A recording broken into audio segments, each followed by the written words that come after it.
Assalamualaikum warahmatullahi wabarakatuh. Saya Siska Nur Saidah, mahasiswi IKIP Budi Utomo Malang, jurusan Pendidikan Bahasa dan Sastra Indonesia. Di sini, saya akan menjelaskan sedikit tentang apa yang saya ketahui mengenai keberagaman sastra lisan Nusantara. Video ini dibuat untuk memenuhi tugas UTS mata kuliah Sastra Nusantara dengan dosen pembimbing Ibu Luli Zahrotul Lutfiah. Pengertian sastra lisan. Sastra lisan adalah media sekaligus sumber sejarah yang artinya adalah dalam penuturan cerita dalam sastra lisan mengandung gagasan-gagasan yang berkaitan dengan sejarah suatu peradaban wilayah tertentu. Sumber-sumber sejarah yang diperoleh oleh penutur selanjutnya ditransformasikan menjadi cerita yang berbentuk lisan. Dikarenakan media tutur menjadi media yang efektif untuk menyampaikan informasi tersebut. Dalam sastra lisan, subjek yang direduksi secara minimum atau terbatas merupakan interpretasi pesan atau informasi yang diambil dalam kurun waktu tertentu, dan hal itu berasal dari kejadian tertentu yang telah diangkat dan berkembang menjadi sejarah. Tradisi lisan yang terdapat di Indonesia berkembang dan menjadi tradisi pada zamannya. Dikarenakan pada saat itu aksara belum menyentuh setiap lapisan masyarakat, oleh karena itu digunakan teknik mengingat agar tuturan-tuturan yang muncul dalam berbagai bentuk tersebut dapat dilestarikan.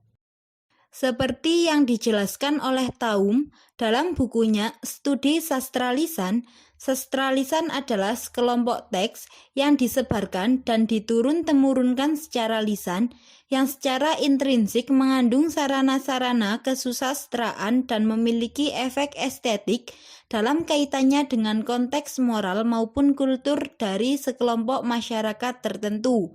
Sementara itu, menurut rumusan UNESCO, sastra lisan adalah bagian dari tradisi lisan yang diwariskan dalam ruang dan waktu dengan ujaran dan tindakan. Bentuk tradisi lisan yang seperti itu juga mengacu kepada sejarah perkembangan sastra di Barat, bahwa budaya manuskrip selalu memiliki bagian-bagian yang dilisankan, walaupun kemudian sudah hadir tradisi cetak sebagai cara pendokumentasian. Kemudian, perwujudan sastra lisan Nusantara. Sastra lisan yang menjadi bagian dari tradisi lisan dan folklore memiliki ciri khas yang mencerminkan kehidupan dan pola masyarakat tempat ia muncul, berkembang dan dipertahankan oleh masyarakat penuturnya.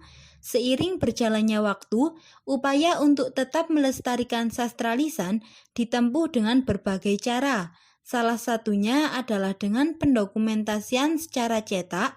Sastra lisan dalam bentuk cetak yang digunakan yakni sastra lisan Bugis, Minangkabau, Sunda, Banjar, Kerinci, dan Sentani. Muatan sejarah yang melekat pada masyarakat tersebut menjadi salah satu aspek yang menjadi material dasar karya sastra lisan yang turut terdokumentasi. Setiap daerah dan kelompok masyarakat memiliki latar belakang sejarahnya sendiri. Berikut adalah contoh beberapa daerah dengan sastra lisannya masing-masing beserta kandungannya. Sastra lisan Bugis. Sastra lisan dalam bahasa Bugis jumlahnya cukup banyak, tetapi yang telah berhasil direkam, ditulis, dan diperbanyak masih sangat sedikit. Beberapa di antaranya dimuat dalam cerita rakyat terbitan Balai Pustaka. Jenis sastra lisan yang terdapat pada sastra lisan Bugis dibagi ke dalam 3 kelompok besar, yaitu cerita hiburan, cerita pendidikan, dan asal mula. Setiap cerita mengandung nilai-nilai tersendiri yang ingin diungkapkan oleh penuturnya dengan menggunakan bahasa Bugis. Sastra lisan Minangkabau. Sastra lisan Minangkabau merupakan salah satu warisan budaya Nusantara yang memiliki nilai-nilai berharga dengan perannya yang sangat penting dalam kehidupan masyarakat Minangkabau. Lebih lanjut, Bakar menyampaikan jenis-jenis sastra lisan Minangkabau yang sangat beragam, seperti Kaba, tambo, pepatah petitih, sisomba, mantra, perumpamaan, pribahasa, talibun, dan pantun. Dalam kebudayaan Minangkabau, tambo merupakan salah satu jenis sastra lisan yang berisikan informasi mengenai sejarah suku bangsa Minangkabau, asal-usul negeri, serta adat istiadatnya. Tambo juga dapat disebut sebagai histografi tradisional atau penulisan sejarah suatu negeri berdasarkan kepercayaan turun-temurun masyarakat setempat. Sastra lisan Sunda. Sastra lisan Sunda lahir dari bentuk interaksi antara masyarakat yang bersuku Sunda. Cerita-cerita yang disampaikan oleh penutur cerita pada waktu itu berkumpul. Misalnya hari-hari keagamaan, rapat, atau kedatangan pembesar. Penceritaan biasanya terjadi saat berkumpulnya beberapa orang yang kemudian bercerita. Umumnya yang melakukan ini adalah orang yang lebih tua. Sastra lisan Sunda memiliki beberapa bentuk yaitu cerita, puisi, dan drama, tetapi dalam hal ini yang telah diteliti adalah cerita. Seperti kebanyakan sastra lisan, genre dari sastra lisan yang berasal dari tanah Pasundan cenderung bersifat fiksi. Dapat dilihat dari jenis-jenis cerita yang terdapat pada sastra lisan Sunda. Misalnya, cerita makhluk jadi-jadian, cerita asal-usul suatu keadaan atau nama, dan cerita siluman-siluman. Meskipun demikian, dalam sastra lisan Sunda terdapat beberapa cerita yang merekam jejak sejarah. Sastra lisan Banjar. Sastra Banjar umumnya hidup dan tersebar dari mulut ke mulut sejak zaman nenek moyang masyarakatnya.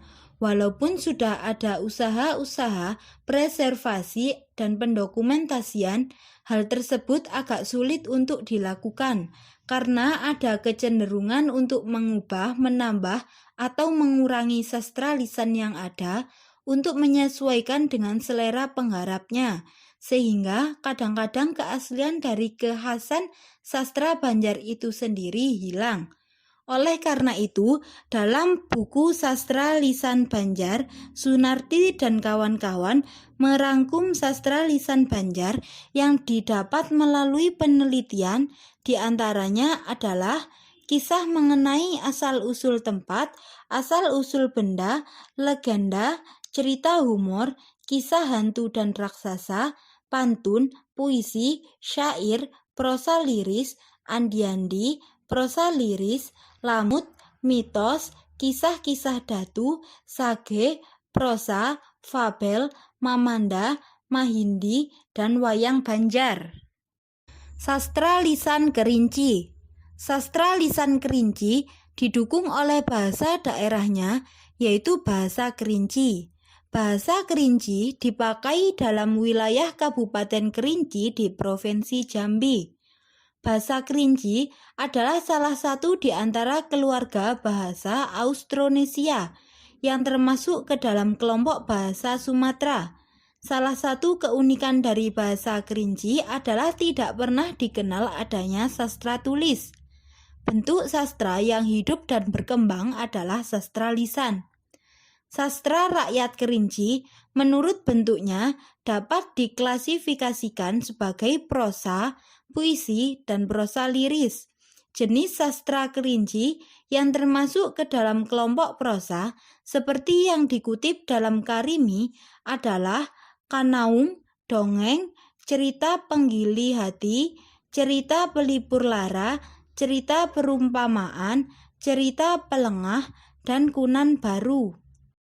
Sastra lisan Sentani. Sentani adalah sebuah daerah yang terletak di kaki gunung Kabupaten Jayapura yang merupakan salah satu sumber kekayaan sastra lisan nasional kita. Sentani menjadi salah satu sumber sastra lisan yang dapat dipelajari untuk menguak berbagai informasi. Penutur sastra Sentani terdiri atas laki-laki dan perempuan, baik tua maupun muda. Menurut Fatubun, tujuan bercerita masyarakat Sentani adalah memberikan informasi tentang lingkungan masyarakat setempat adat istiadat setempat melalui perbuatan, tingkah laku, tutur kata, dan lain sebagainya, memetik ajaran-ajaran moral, dan mengisi waktu senggang untuk mengidentifikasi jejak sejarah yang terdapat pada sastra lisan Sentani. Sampel yang digunakan adalah cerita terjadinya Danau Sentani. Terdapat 5 versi dari cerita ini yang disampaikan oleh 5 orang yang berbeda. Versi yang digunakan untuk keperluan tulisan ini adalah kisah yang telah didokumentasikan secara cetak. Sastra lisan ini berupaya untuk menyampaikan asal-muasal terjadinya Danau Sentani. Demikian yang dapat saya sampaikan. Terima kasih. Wassalamualaikum warahmatullahi wabarakatuh.